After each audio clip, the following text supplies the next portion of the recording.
Congress manifesto దేశాన్ని వెనక్కి తీసుకెళ్లేదిగా ఉందని బీజేపీ సీనియర్ నేత రక్షణ శాఖ మంత్రి రాజ్నాథ్ సింగ్ అభిప్రాయపడ్డారు.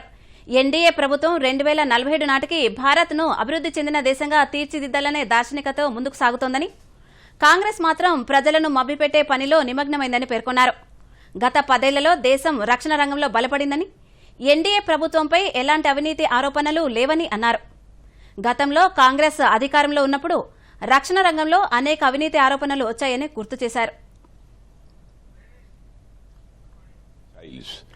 टैंक, गोले, एमिनिशंस जो हम दुनिया के दूसरे देशों से इंपोर्ट करते थे, आयात करते थे, आज भारत की यह स्थिति हो गई है कि 2014 में यहां पर केवल 600 करोड़ रुपए का भारत एक्सपोर्ट करता था डिफेंस आइटम्स का।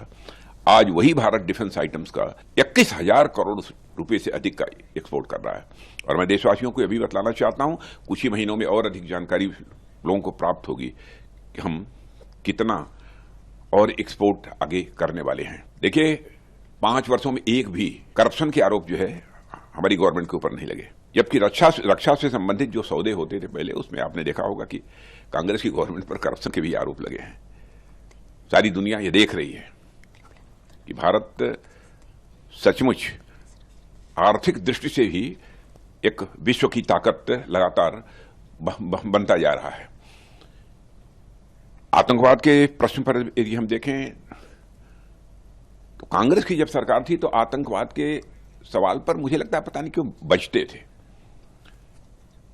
और केवल देश की जनता को कहते थे कि इस प्रकार की आतंकवादी वारदातें तो देश में छोटी मोटी होती रहती हैं।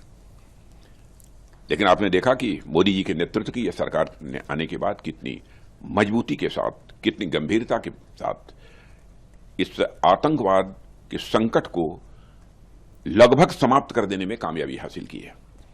पहले देश के कई राज्यों में इधर उधर की बराबर आतंकवादी घटनाएं होती रहती थी, समाचार पत्रों में खबरें सुनने को मिलती थी। लेकिन आज यदि कश्मीर को छोड़ दीजिए, शायद 1-2 महीने में कोई घटना हो गई तो हो गई, नहीं तो देश में कहीं पर आतंकवादी वारदात नहीं होती है। उसका कारण है पड़ोसी देशों को भी एहसास है कि भारत पहले का भारत नहीं है। यदि भारत के साथ अधिक छेड़छाड़ की गई तो भारत उसका मुंहतोड़ जवाब दे सकता है।